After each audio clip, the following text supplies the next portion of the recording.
پوری دنیا میں آپ لوگوں کی بے عزتی کیوں ہوتی ہے؟ پوری دنیا میں آپ کو حقارت کی نگاہ سے کیوں دیکھا جاتا ہے؟ اس کی وجہ یہ ہے، میں آپ کو ایک مختصر سا واقعہ بتانا چاہوں گا کہ چاند پہ ایک اسپیس شپ جا رہی تھی، اس میں 6-7 سائنسدان تھے اور ایک ٹونی نام کا کتا بھی موجود تھا۔ تو یہ خبر جب دنیا میں پھیلی کہ جناب انسان چاند کی طرف جا رہا ہے، تو جشن منایا گیا پوری دنیا میں کہ سائنس اور انسان ترقی کر چکے ہیں۔ تو یہ لیا بھکر کا آپ کو پتا ہوگا جنوبی پنجاب میں علاقہ ہے، وہاں کے ایک بابا جی تھے جنہوں نے کہا کہ اللہ کرے غرق ہو جائے، تباہ ہو جائے اور چاند پہ نہ پہنچے۔ تو لوگوں نے پوچھا بابا جی اس اسپیس شپ میں جو فیول ہے وہ آپ کا ہے؟ کہتے ہیں نہیں۔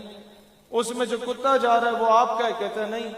اس میں جو سائنسدان جا رہے ہیں وہ آپ سے قرضہ لے کے گئے ہیں؟ کہتا ہے نہیں۔ وہ اسپیس شپ آپ کی ہے؟ کہتا ہے نہیں۔ کہتا ہے پھر بابا جی آپ کو تکلیف کیا ہے؟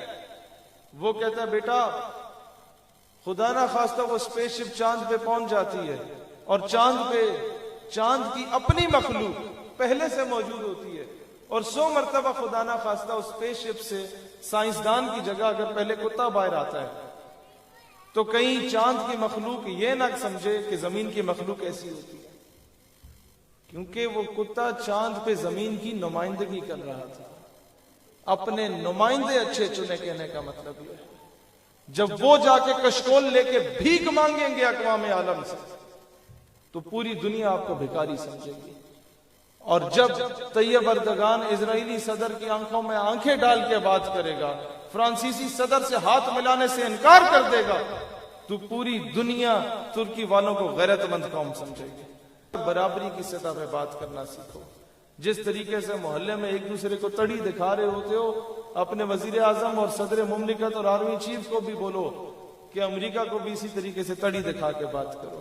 وہ تمہاری بات نہ مانے، قوم کی بیٹی واپس نہ کرے تو نیٹو کی سپلائی پہ پابندی لگا دو، اس کی سپلائی لائن کو روک دو، اس کا باپ بھی واپس کرے گا۔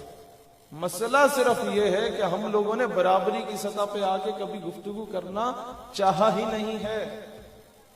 اور دوسری چیز، لوگوں میں سے جو یونیورسٹیز یا کالجز کے نوجوان ہیں، آپ لوگ اپنا پرائم فوکس یہ رکھیں، آپ لوگ اپنی گلیوں میں یا اپنے پلے گراؤنڈز میں یا اپنی مساجد میں یا مدارس میں سارا سال محافل نعت کرتے رہیں، اس کا وہ اثر نہیں ہوگا جس محفل کا اثر ایک یونیورسٹی یا کالج میں جا کے ہوگا۔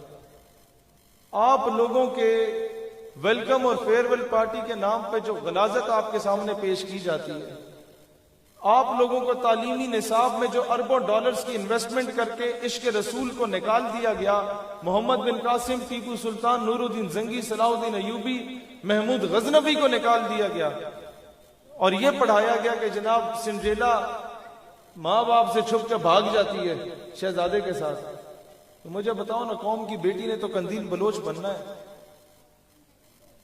اس نے کوئی پارسا خاتون تو نہیں بننا، کہ تربیت میں یہ چیز شامل ہے۔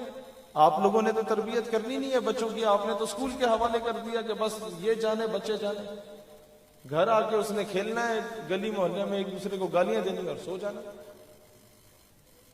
تو ایسے تعلیمی ادارے سے میں آپ کو دوبارہ یہ بات کہہ رہا ہوں کہ آپ اگر مسجد سے نکلیں اور تاجدار ختم نبوت زندہ باد کی صدا بلند کریں اور جہاد کا نعرہ لگائیں، مغرب کو تکلیف ضرور ہوگی، لیکن اصل تکلیف تب ہوگی جب آپ نے پینٹ کوٹ اور ٹائی پہنے ہوں گے اور آپ ایک یونیورسٹی سے نکل کے یہ نعرہ لگا رہے ہوں گے تو ان کے اربوں ڈالرز کی انویسٹمنٹ پہ آپ لات مار کے آ رہے ہوں گے۔ آپ سمجھ رہے ہیں اس چیز کو؟ تو آپ لوگ یا آپ کے بچے جن تعلیمی اداروں میں ہیں انہیں کہیں کہ یار اب باہر آپ کے کام کی ہمیں ضرورت نہیں ہے، آپ لوگ بہت اچھے مسلمان ہیں، یہ مسلمانی جا کے ذرا اپنے تعلیمی ادارے میں جھاڑ کے یہ وہاں جا کے میں تب مانوں گا کہ آپ بہت بڑے کھڑپینچ ہیں جب آپ اپنے یہ سارے تیور جا کے اپنے تعلیمی ادارے میں ان لبرل مافیا کو جا کے دکھا کے آئیں۔ ہمارے لیے بڑا مشکل ہوا کرتا تھا جب ہم شروع میں اپنا نظریاتی کام شروع کرتے تھے تو یونیورسٹیز کے بچے ہم پہ ہنسا کرتے تھے لیکن الحمدللہ وہ دور بھی ہم نے دیکھا کہ ہماری ایک کال کی دیر ہوتی تھی تو وہی نوجوان جو ہنسا کرتے تھے وہ ہم سے پہلے وہاں موجود ہوا کرتے تھے. مسئلہ صرف یہ ہے کہ آج تک انہیں کسی نے پیغام نہیں دیا. ان لوگوں میں ہمارے مذہبی طبقے سے زیادہ تڑپ موجود ہے، لیکن وہ بیچارے ترس رہے ہوتے ہیں کہ کوئی آئے یہ پیغام دینے والا، کوئی آئے جو قیادت کرے. لہذا آپ کو اس سے ایگزامپل دے سکتا ہوں. غازی عامر چیمہ جس نے جرمنی میں جا کے گستاخ رسول کو ورنیئر کیلیپر کی ٹیل سے جا کے واصل جہنم کیا، وہ نیشنل ٹیکسٹائل یونیورسٹی فیصل آباد کے اسٹوڈنٹ تھے. غازی فیصل خالد اسٹوڈنٹ تھے. ممتاز قادری ایلیٹ فورس میں جانے سے پہلے سویڈش کالج میں جا کے پڑھا کرتے تھے. غازی علم الدین نوجوان تھے، اسٹوڈنٹ تھے. اور پھر بڑے بڑے لوگ ان کے نام پہ خطاب کر کے ان کا نام بنا. لہذا اپنے اس جوانی کو صحیح معنوں میں یوٹیلائز کریں. ہاں پہنے پینٹ کوٹ کوئی مسئلہ نہیں، رکھیں اس طرح کے سارے اپنے شوق، کوئی مسئلہ نہیں. لیکن ہم نے بھی وہی کیا. ہم عمل میں کمزور ہو سکتے ہیں، عشق میں کمزور نہیں ہو سکتے.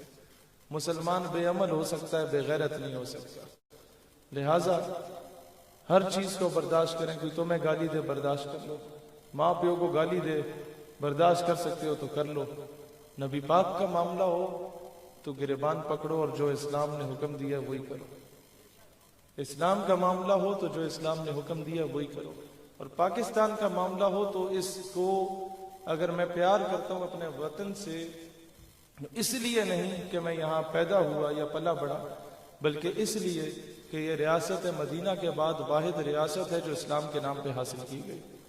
اس لیے کیونکہ اس کا جو پرچم اگر آپ غور سے دیکھیں پاکستان کا، تو سبز اور سفید رنگ جو ہے اس کی نسبت میرے آقا کریم کے گنبد خضرا سے.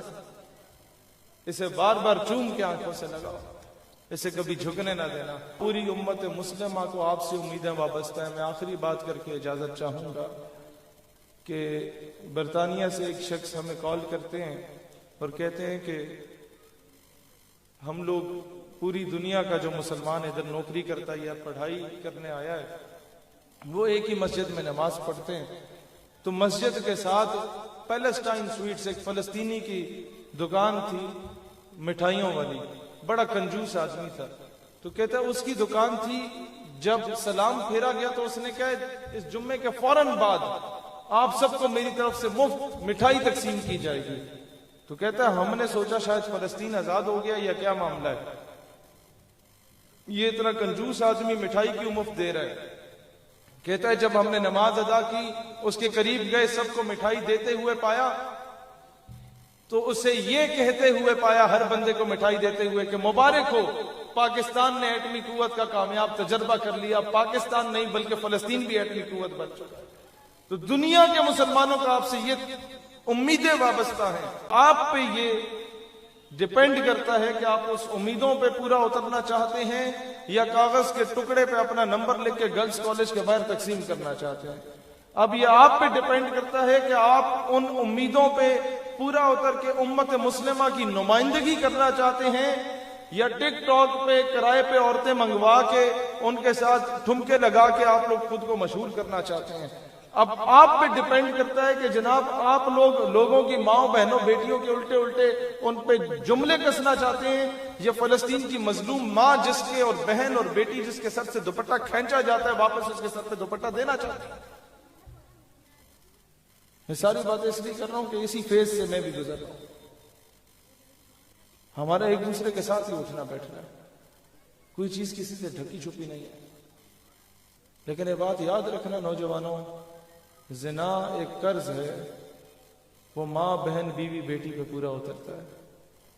اور زنا کسی بھی قسم کا ہو، وہ تم نظروں کا زنا کرو، تم زبان سے برے القابات سے نوازو کسی عورت کو، یا ائمہ کرام نے فرمایا تھا. لہٰذا اگر آپ کو گلا ہوگا مستقبل میں کہ بیگم میں نے چنگی نہیں لبی، یہ مطلب ہے تسے اپنے دور کوئی نہ کوئی حرام ٹوپی کی تھی اسے یقیناً.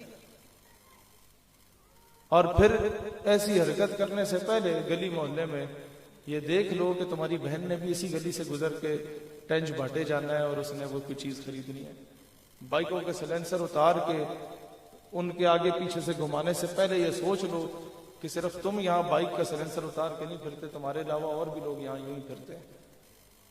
اور اس چیز پہ اگر تمہیں کوئی ٹک ٹاک پہ شاباشی دے رہا ہے تو اس کا مطلب ہے کہ تمہاری بہن کے ساتھ جو کچھ کوئی کرے گا تو اسے بھی شاباشی ملے گی اس کی جانب سے۔ یہ زنا ایک قرض ہے۔ میں یہاں آ کے صرف آپ سے نعرے لگوا کے چلا جاتا تو میں آپ کے ساتھ اور اپنے ساتھ ظلم کرتا، اور اس محفل کو کرانے والے اپنے دوستوں کے ساتھ ظلم کرتا کہ میں نے ان کا پیسہ ضائع کیا، میں نے ان کا ٹائم اور ان کی محنت ضائع کی۔ خود کو اس قابل بناؤ کہ دنیا تمہاری طرف امیدیں لگا کے دیکھے کہ یہ وہ پاکستان کا مسلمان ہے جو فلسطین، Burma, Kashmir, Libya, Syria, Afghanistan کے مظلوم مسلمانوں کو ان کے ظلم و ستم سے بچائے گا کفار کے، اور انہیں واپس وہ مقام دلوائے گا۔